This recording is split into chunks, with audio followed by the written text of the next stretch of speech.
How you doing, YouTube? This is Gunner Restarting 67 bringing you another YouTube video. Today's YouTube video is going to be over SHTF Grid Down, specifically a very general description on what you can expect from a grid down scenario that lasts 30 days or longer.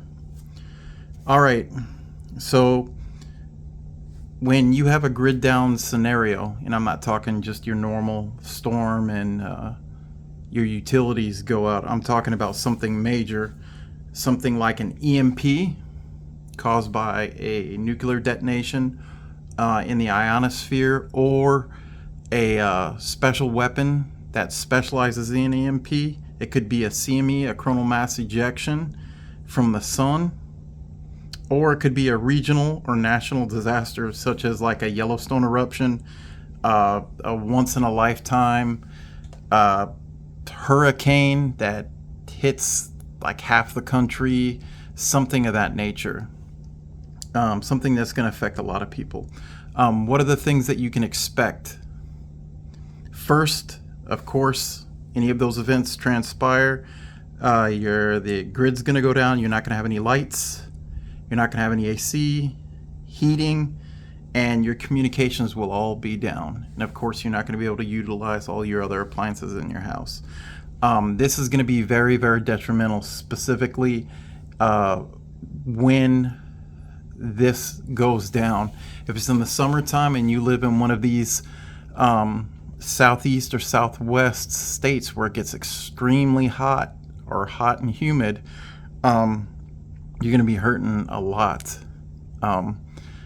You're gonna not have the ability to keep your environment cool. And actually the best thing to do is probably go ahead and get a bunch of fans, specifically like this Ryobi 8-inch whisper fan. It runs off of batteries, like right back here, where it can also run off of an extension cord and run off a bunch of batteries like this. You just put it in and boom. And you're probably wondering, hey, how are you going to go ahead and power that fan if all the grid goes down? Well, right in front of you, I have over here on the left, I have a Jackery Explorer 550, 550 watt hours.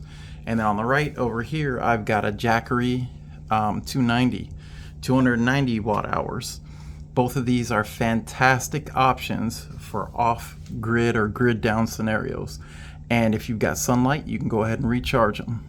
I've got a couple of Solar Saga or Jackery Solar Saga 100 panels that'll keep these powered no matter what. In addition to that, get a gasoline generator. Gasoline generator is probably the most effective gasoline or propane, effective energy producing things you can buy, and it's cheap. At least, of course, as long as you can get fuel for it. All right, so in addition to that, if it's during the winter time, now you've got to think about how are you going to go ahead and keep your environment warm. And in all honesty, the best way to do that is have a fireplace. In my house, I do have a fireplace, and I have about a cord of wood that I've cut and seasoned, and it's on standby. During the wintertime, I throw a couple logs on the fire, and I try to kind of cycle through it. But I actually don't go through too much. I'm in North Florida where it gets a little chilly in the winter, but nothing too serious. I'm from Alaska, so the winters here are very, very mild to me. But moving forward, communications will be up. There's no power. Cell towers aren't going to work. Technically, though, that's not true. I have a bachelor's degree in Homeland Security Disaster Management, and during my classes and also a lot of trips with FEMA representatives, I learned that the majority of cell towers do have backup generators And then a lot of them do have solar apparatuses. So you can actually go ahead and get power and service out of these cell towers and your phone. But the issue is that you're not always going to get the service you want, because during a major grid down scenario, most locales will go ahead and your phone will go ahead connect to service, and when you try to call like your mom, your dad, your brother, your sister, your children, you will get all lines are busy. The lines aren't busy, it's just that you are not what they call a priority line. Priority lines are strictly reserved during a disaster or grid down scenario for emergency services personnel, fire, police, and things of that nature, government officials, and even during certain situations, the military.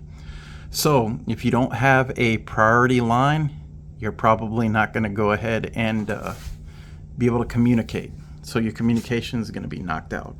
But that cell phone is still going to be useful. And the reason being is nowadays, most areas, if there is some type of natural disaster or man-made disaster or some type of regional or national disaster, they will go ahead and push information out via text messages on your cell phone. And it's actually kind of eerie. You know, you sit down there in a department store and everybody's phone goes off at the same time, getting the same message. It's kind of freaky, but that's what would happen. So one of your best ways to go ahead and get information from your local governments, or federal government or FEMA or anything like that, is going to be your cell phone. And you can go ahead and keep your cell phone powered via one of these solar generators. It'd be perfect. So yeah. Additionally, during this time, this is within the first day, during this time as well, you're going to have, because the power's off, you're going to have a lot of places like gas stations and a lot of convenience stores, grocery stores. They're probably not going to remain open because they need power to run their registers. They need power to go ahead and do their day-to-day operations, and they're probably not going to stay open. So they're going to shutter their doors. So your opportunity to go and buy food and water and hygiene items are probably going to have passed you by. So that's why it's always good to make sure you have a supply of food, water, and hygiene on hand. And then also with gas stations, as far as fuel, if you don't have power, they're not going to have any way to operate the pumps. So again, they're all going to go ahead and shutter their doors, and the ability to draw fuel is not going to be there. And this is the beginning stages of a grid down scenario. So most people, I would say 99% of people, will still go ahead and be following the rule of law at this point. So fast forward a couple days, I would say anywhere between 2 to 5 days of a grid down scenario, depending on the size of your town, you're going to start having issues with water. Most cities, towns, usually have water towers. And these water towers are pretty high up in the air. You're talking about a couple stories high. And at this point, they're going to start running dry. Again, it depends on your population, but usually about the 2 to 5 day mark, you're going to start having people run out of water that's coming straight from their taps. And the reason being is the water pumps that pull fresh water from the treatment plants up into the water towers aren't going to be working. Or if they've got a fuel reserve, they're probably going to burn through it pretty quickly. So you're going to have issues with water. So how do you rectify that? Well, right when you have some type of power outage, the best thing to do is start filling all of the containers in your house with water from the tap. One of the best things that you can go ahead and buy is what they call a water bob. It's this big, it's almost like a collapsible water tank or a water jug, like those 5-gallon collapsible water jugs or 3-gallon. Well, this one is anywhere between 70 gallons to 100 gallons that fits in your bathtub. You fill that all up with water and all the other containers in your house, and you should be good to go. But if you don't have a water bob or anything like that, then what you can do is you can go ahead and ensure that you have a means to collect water. Like I said before, I live in North Florida, so it rains here all the time, so I can collect rainwater pretty easily. But once you do that, you need to make sure that you just don't go ahead and drink it. You need a way to filter it and a way to ensure that it is clean for human consumption. I've got a bunch of these Sawyer minis. This is good for about 100,000 gallons, and it's got the equipment to go ahead and flush it out. So this little thing for 100,000 gallons is actually really, really good. You also got other methods too. You can go ahead and boil water. You can make your own like filter as far as taking out big particulates, but you always want to make sure that you do some type of sterilization of your water, whether it's boiling or you utilize chemicals like iodine tablets or even unscented Clorox. But go ahead and get on the internet and learn how to do that, because there's a specific amount of drops of Clorox, unscented Clorox, that you can utilize per liter of water. So, and it's not just in a prolonged grid down scenario, it's not just clean drinking water or clean water that you have to worry about. It's also dirty water, because just like there's pumps for the fresh water towers, there's also pumps for the sewage. So those are the things that are going to start going bad as well. You're going to have the pumps stop pumping for your sewage. So now you're going to have an issue with water that has fecal matter, urine, and some of this stuff is going to start bleeding into the local water supply. So again, you have to have a way of filtering that out. Hence the Sawyer Mini, Big Berkey, if you have that, that'll filter out a lot of good stuff. So you got to go ahead and make a plan once the wastewater pumps stop working to take away your waste from your house. You've got to figure that out. So there's always the old cat hole, where you go ahead and go and dig a hole out in the backyard and do your business, and then bury it. Or you can go ahead and get a bucket, put a pool noodle over it. That way you can kind of sit on it, do your business, throw some sawdust or cat litter in it, and preferably line it with a garbage bag prior to, and then pull it out, and then throw it away, and then set it up for the next person. But yeah, thinking about and preparing for the loss of wastewater is something that is going to be very important as well, and a reality that you have to experience during a prolonged grid down scenario.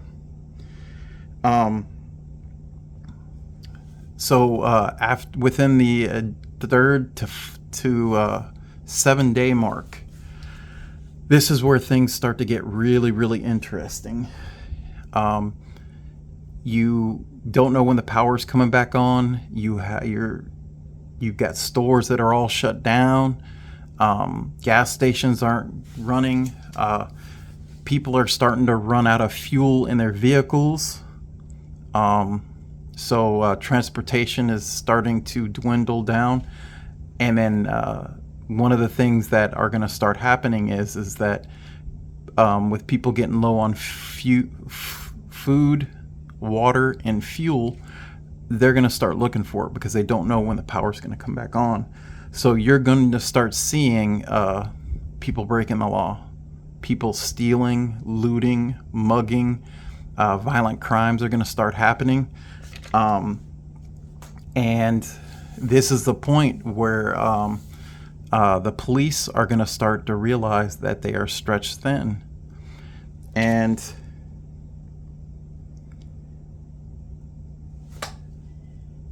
once this starts continuing and the criminal element sees that they're able to do this without too much repercussions, it's going to get worse and worse and worse. Depending on the size of the city, it's going to depend. It can go anywhere as long as 3 to 4 days, or as soon as 3 to 4 days, or if it's a smaller town, it'll probably hold together for a little bit longer. But usually that fourth day on is where things are going to start getting interesting.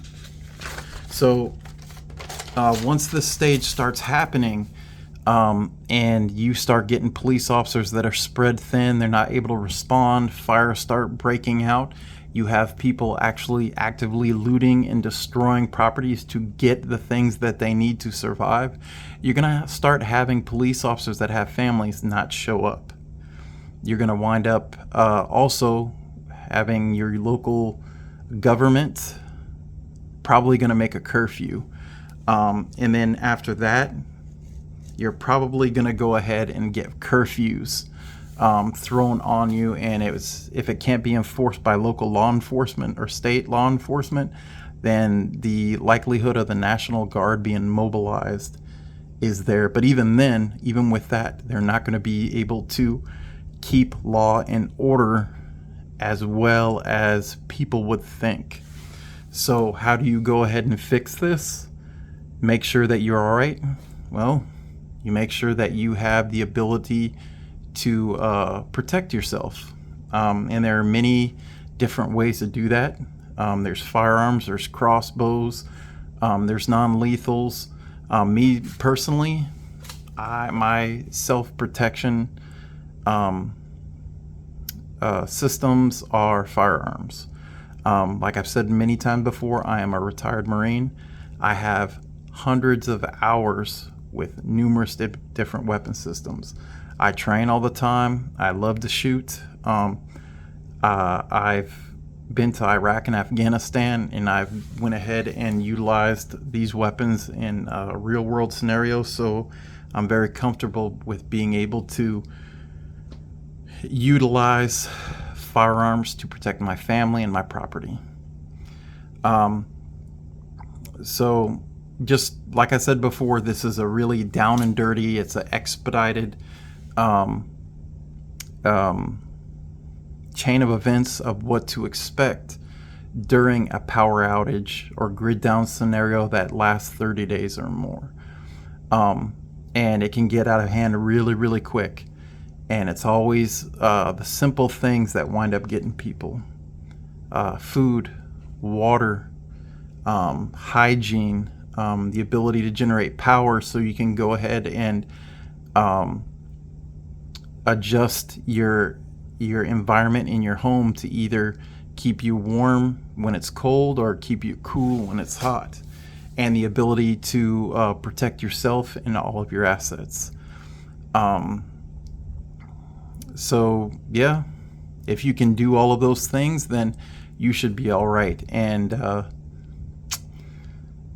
you should be able to go a lot further than someone that hasn't thought of this scenario or the things that they need. And of course, you know, as something like this progresses, you know, people will start banding together. They will make neighborhood watches. They'll go ahead and protect each other. Safety will become greater in numbers, and you will have a bunch of good citizens that fight back and protect their town, property, neighborhoods, things of that nature. So, all right, YouTube, this video's went on long enough. If you've liked this video and my material, please go ahead and smash that like button. Go ahead and subscribe. Leave a comment. Let me know what you like, what you don't like. If you have anything to add on if I left anything out on what to expect during a grid down scenario of 30 days or more, please let me know in the comments below. And as always, this is Gunner Restarting 67. I'm out.